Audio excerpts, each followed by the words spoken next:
Dividend এবং going concern. Dividend যদি reporting ডেটের ভিতরে হয় তাহলে সেটা আমার একটা লায়াবিলিটি। ডিভিডেন্ড যদি ইন্টারিম ডিভিডেন্ড বা কোনো ডিভিডেন্ড যেটা বোর্ড মিটিংটা, মনে করেন বোর্ড মিটিং কয়টা, 4টা ধরে নিলাম, আমি ধরে নিলাম 4টা, আরো তো বেশি হতে পারে, আমি ধরে নিলাম যে প্রতি কোয়ার্টারে একটা কোম্পানি লকে কমপ্লাই করে একটা কোম্পানি 4টা বোর্ড মিটিং করছে। তো প্রথম 3টা বোর্ড মিটিং এ হয়তো বা কোন একটা ডিভিডেন্ড ডিক্লেয়ার করছে, সেটা কিন্তু তার ডিভিডেন্ড পেয়েবল এবং রিটার্ন আর্নিংস এর যে অ্যাডজাস্টমেন্টটা দেয়া সেটা অ্যাডজাস্টিং ইভেন্ট। বাট রিপোর্টিং ডেটের পরে আমার অথরাইজ ফর ইস্যুর আগে যদি কোনো ডিভিডেন্ড ডিক্লেয়ার করে সেটা নন অ্যাডজাস্টিং ইভেন্ট, বাট সেটার জন্য একটা ডিসক্লোজার দিতে হয়, সেটার জন্য একটা দিতে হয়, ডিসক্লোজার দিতে হয়। কি দিতে হয়? ডিসক্লোজার। কোথায় বলা আছে? If an entity declare dividend to holders of equity instrument after the reporting period, the entity shall not recognize those dividend as a liability at the end of reporting period. এই প্যারাটা আমি account standard থেকে হুবহু ছবি তুলে আপনাদেরকে এখানে কি করছি, পেস্ট করছি। কি বলছি বুঝছেন? If the dividend are declared after the reporting period but before the financial statement are authorized for issue, the dividend are not recognized as liability at the reporting period as no obligation exists at that date.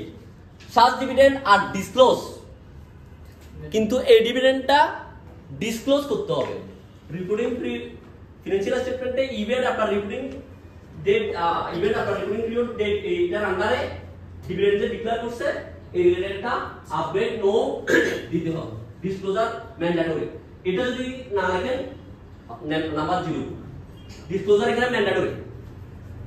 Are going concern, আপনার reporting ডেটের আগে যদি going কনসার্নে কি থাকে, threat থাকে, যদিও going কনসার্নে যে threat সেটার জন্য রিপোর্টিং ডেটে কোনো ইভেন্টও ঘটে নাই, ওখানকার কোনো ম্যানেজমেন্টও দায়ী নাই, ওখানকার কোনো এক্সটার্নাল ইন্টারনাল কোনো পরিবেশও দায়ী নাই, পুরো ঘটনাটা ঘটছে ইভেন্টের রিপোর্টিং ডেটের পরে একটা এমন একটা ঘটনা ঘটছে যেটা দিয়ে আমার এই বিজনেসটা আর ইকোনমিক্যালি এই বিজনেসটা এই প্রোডাক্টটা আর বাইরে বলো না, এটা চলবেই না, এটার কোনো মার্কেটিং নেই। ফর এক্সাম্পল আমি একটা ওষুধের বিজনেস করতেছি, ড্রাগের বিজনেস করতেছি, আমার অ্যাকাউন্ট, আমার একটাই প্রোডাক্ট আর কিছু নেই, আমার অ্যাকাউন্ট সাইন হয়ে যাচ্ছে, মানে সবকিছু করলাম, গোয়িং কনসার্ন বেসিসে অ্যাকাউন্ট করলাম, করার পরে এখনো অথরাইজ ফর ইস্যু হয়নি, বোর্ড মিটিং এখনো হয়নি। তার আগে সরকার বলল যে এই ড্রাগসে এই কেমিক্যাল বা এই মেডিসিনটা ইউজ এটার কারণে বাংলাদেশে এটা আর চলবে না। আমার একটাই প্রোডাক্ট, এই প্রোডাক্টটা বাংলাদেশে আর কি চলবে না। তাহলে এই ডিসিশনটা আসছে কখন, এটা টেস্ট হয়েছে কখন, এটা আবিষ্কার হয়েছে কখন, রিপোর্টিং কোডের ব্যান হয়েছে কখন, রিপোর্টিং ডেটের পরে।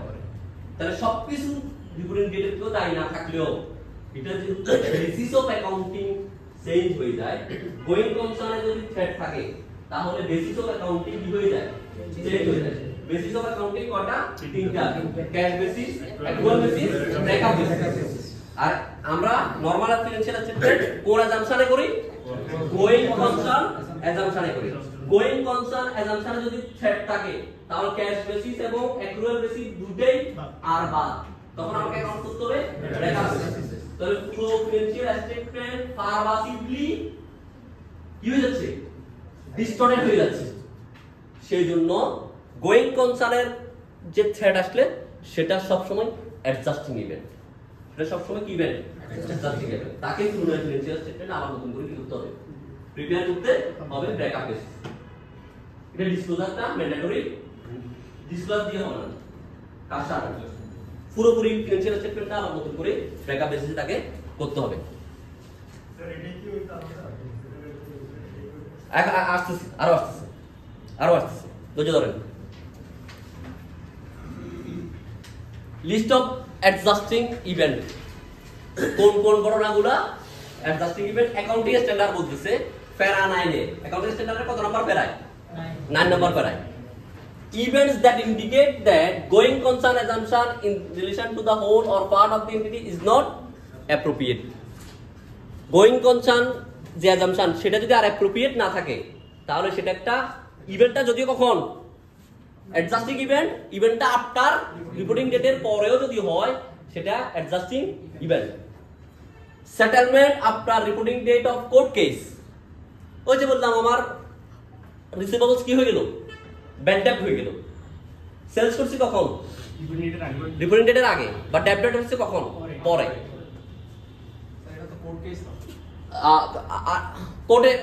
কোর্ট কেস তো এটা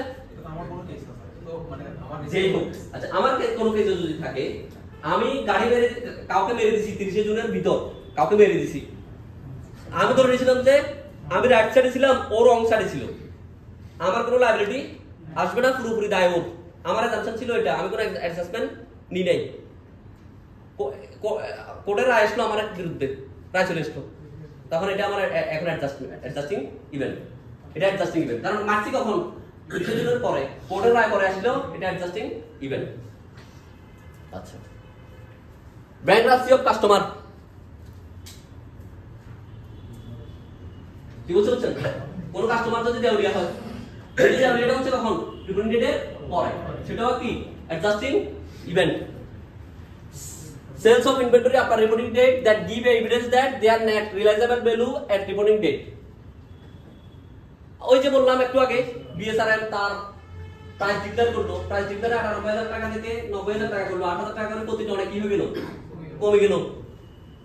তাহলে তার যদি ওই যে ডেটে এসে তার এয়া ডিক্লেয়ার হচ্ছে,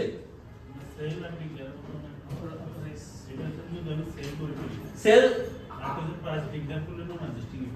আচ্ছা মনে করেন আমি যে ডেটে প্রাইস ডিক্লেয়ার করতেছি, প্রাইস কমছে, সেই ডেট পর্যন্ত আমার ক্লোজিং ইনভেন্টরিতে যা ছিল তার একটা আইটেমও কি হয়নি, সেল হয়নি, কিন্তু প্রাইসটা আমি ডিক্লেয়ার করছি এই প্রাইস হলে আমি সেল করতে পারবো।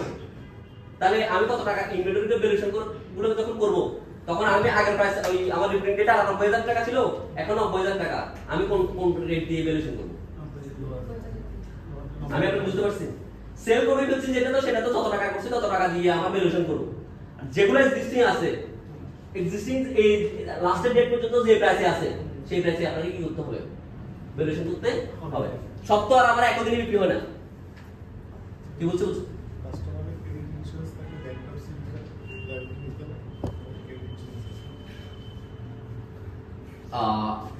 এখানে দুটো কথা আছে। কথা হচ্ছে আমার একটা কাস্টমারের বললো যে ক্রেডিট ইন্স্যুরেন্স আছে, তাহলে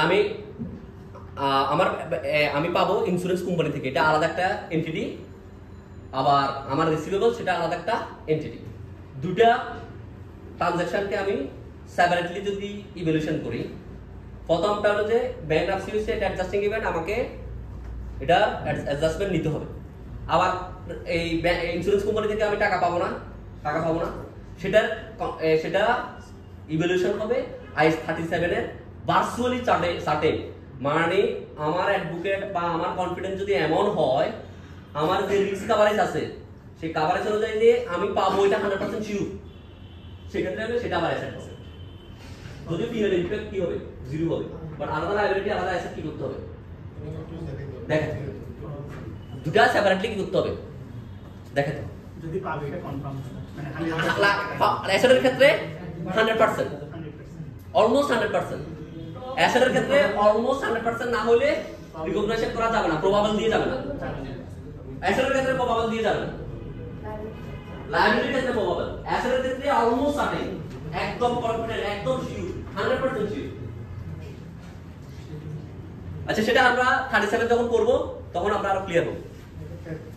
তাহলে ডিসকভারি অফ ফ্রড বা error that show the financial statement আর ইনকারেক্ট। একটা ফ্রড পালেন, একটা এরর পালেন, সেটা তো এমনি ভুল করতে হবে, আমরা অডিটররা বলি আপনারা এখানে ভুল হয়েছে অ্যাডজাস্টমেন্ট করে দেন, সেটা আমরা সবাই জানি। তাহলে আমার কি এই ঘটনাগুলো ছাড়া কোনো ঘটনা আর অ্যাডজাস্টিং ইভেন্ট না। আচ্ছা তারপরেও আপনারা ভুল করবেন বিদায় ওরা জানে তো, সেজন্য ওরা লিস্ট দিয়ে দিচ্ছে কোন কোন ধরনের ঘটনা আপনার দেখতে অ্যাডজাস্টিং মনে হবে হলেও অ্যাডজাস্টিং ইভেন্ট না, সেটা লিস্টও ওরা দিয়ে দিচ্ছে। দেখি আপনি এবার এই আনসার পাচ্ছেন রিসিভেবলস এর, কেন অ্যাকাউন্টে স্ট্যান্ডার্ডে বলে দিয়েছে তারা 9 এ অ্যাকাউন্ট রিসিভেবলস এর এটা করা হলো, এটা অ্যাডজাস্টিং ইভেন্ট তারা 9 অনুযায়ী সেজন্য সেটা কি নিচ্ছি আমরা, অ্যাডজাস্টমেন্ট নিচ্ছি।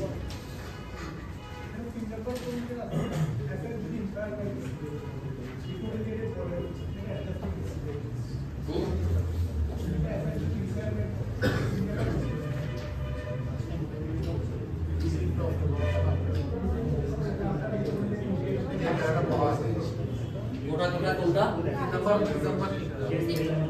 হ্যাঁ তিন number point Receipt of that reporting date indicate that an asset was impaired at reporting date.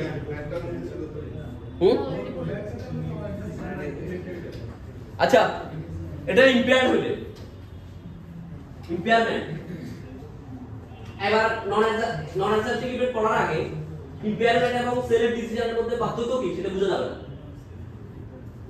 আমরা নন অ্যাডজাস্টিং ইভেন্টটা পড়ি তারপরে বুঝবো।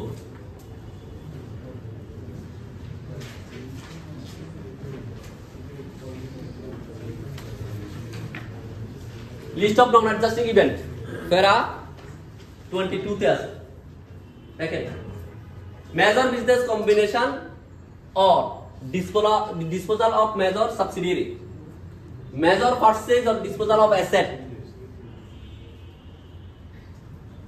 purchase or disposal of asset ওই বিল্ডিং এটা সেল করা মানে ডিসপোজাল করা, সেল করা মানে ডিসপোজাল করা, এটাকে অ্যাডজাস্টিং ইভেন্ট একটা অ্যাডজাস্টিং ইউজুয়াল ওই ডিসপোজাল করে যে লস আসছে সেটা নরমাল ইম্পেয়ারমেন্ট টেস্ট হয়। ইম্পেয়ারমেন্ট টেস্ট হলো অ্যাডজাস্টিং হলো সেটা সেল করে দিতেছে কি বলছেন সেল করে সেলের ডিসিশনটা পাওয়া গেছে সেই জন্য সেটা কি করা হচ্ছে সেলের ডিসিশন হলে শুধু সেলস প্রাইস পাওয়া যায় ইম্পেয়ারমেন্টে দুটো জিনিস পাওয়া যায় একটা হচ্ছে ভ্যালু ইন ইউজ এবং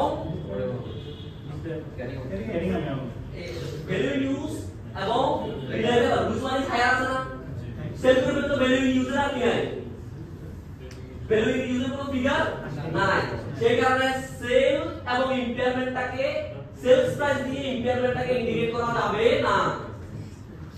শুধুমাত্র সেলস প্রাইসে কমে গেছে সেলস প্রাইসে কত ছিল 27 কিন্তু আমার 31 লাখ টাকা কি ছিল গেইন হয়েছিল শুধুমাত্র এতটুকু ইনফরমেশনে সেটা ইম্পেয়ারমেন্ট হচ্ছে কিনা আমি কনক্লুশনে পৌঁছাতে পারতেছি না কারণ এটা আমার যদি আমি সেল না করে রেখে দিতাম তাহলে ভ্যালু ইন ইউজ কত ছিল সেই ইনফরমেশনটা আমার দেয়া নাই।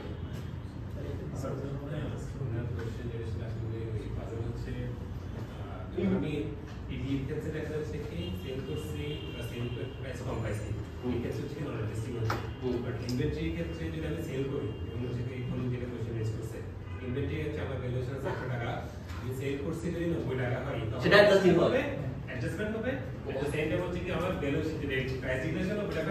আচ্ছা এখানে সর্বপ্রথম এই অ্যাকাউন্টিং স্ট্যান্ডার্ডটা আইএস 16 কে এক্সক্লুড করছে ইনভেন্টরি কে এক্সক্লুড করে না ওইটাই আমি যেটা বলছি ভ্যালু ইউজটা হচ্ছে কি আসলে আই16 এর জন্য কভার করে Cover ইনভেন্টরির জন্য কভার করে না।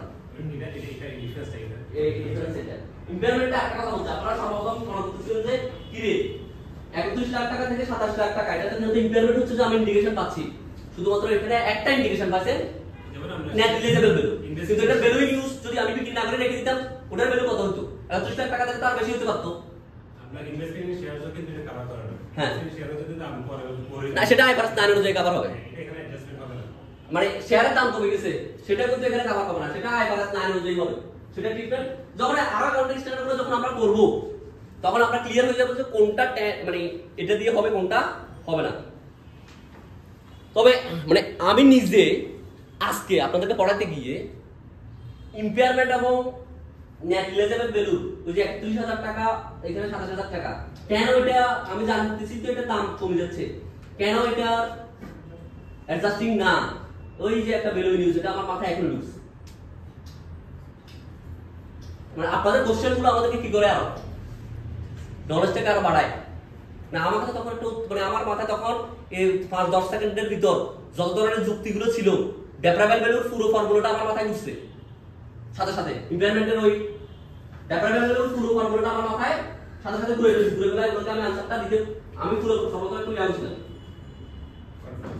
কনফিউজ হয়েছিলাম আমি নিজে সাথে সাথে আমার মাথায় ডেপ্রাইভেল ভ্যালুর মধ্যে দিয়ে আমি বুঝলাম যে না এখানে ইম্পেয়ারমেন্টটা শুধুমাত্র সেলস প্রাইস দিয়ে হয় না এখানে ভ্যালু ইন ইউজ আছে সেই যে তথ্য তো এখানে নাই কি বলছে বুঝছেন। আচ্ছা measure announcing a discontinued operation announcing a measure restructuring after reporting date restructuring বলতে কি বোঝাচ্ছে ফর एग्जांपल আমরা বিজনেসটাকে রিস্ট্রাকচার করতেছি রিস্ট্রাকচার করতে গিয়ে আমরা এক্সিস্টিং কিছু এমপ্লয়িকে আমরা কি করব টারমিনেট করব ঠিক আছে আমরা অফিস রুমটা এভাবে সাজাবো, ওটা করবো অনেক কিছু করবো, এটার কারণে কিছু একটা ওয়ান অফ একটা কি আসবে, একটা কস্ট আসবে, ইনকাম হবে হিউজ। এটাও যদি ডিসিশনটা রিপোর্টিং ডেটের পরে হয়, তাহলে এটা কোন ম্যানেজমেন্ট নিছে?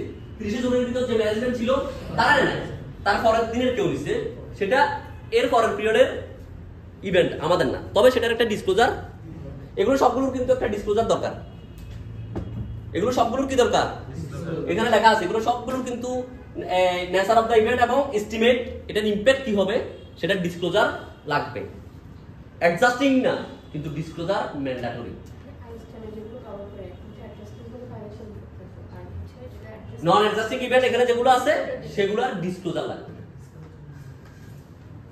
Disclosure mandatory. আচ্ছা, abnormally large changes after the reporting then asset price or foreign exchange rate। দেখেন আপনার ক্যাশ ইকুইভ্যালেন্ট ছিল ডলারে, ডলারগুলো আপনি 160 টাকা বা 110 টাকা দিয়ে কি করছেন, অ্যাকাউন্টস প্যানেল করছেন। যেদিন অ্যাকাউন্টস করতে গেছেন সেদিন দেখলেন যে এটা 120 টাকা হয়েছে, 117 টাকা হয়েছে, 20 টাকা, 22 টাকা, 24 টাকা কিছু একটা হয়েছে। এটা নন অ্যাডজাস্টিং ইভেন্ট, এটা নন অ্যাডজাস্টিং ইভেন্ট। রিপোর্টিং ডেটে যা ছিল ওই রেটটাই দিয়ে কি হবে, অ্যাকাউন্টস করতে হবে বা ডিসক্লোজার দিতে হবে। আচ্ছা, changes in tax rate or tax law, এটা নিয়ে কিন্তু কনফিউশন আছে বাংলাদেশের ক্ষেত্রে। মনে করেন 31 মার্চ তার অ্যাকাউন্ট শেষ, সে তার যে অ্যাকাউন্টসটা করতেছে সে অ্যাকাউন্টসের ট্যাক্স রেট কত হবে, কত রেট অ্যাসেসমেন্ট হবে সেটা জানবে কখন? ফাইনাল কখন? 30 জুলাই। সে অ্যাকাউন্টসটা ফাইনাল করতেছে জুলাই 30-এ, তখন সে জানে যে তার রেট আর 30% নাই, 27.5%। কিন্তু আপনার আইএস 10 এর প্যারা 22 অনুযায়ী তাকে তো অ্যাকাউন্টসটা করতে হবে 30% রেট দিয়ে।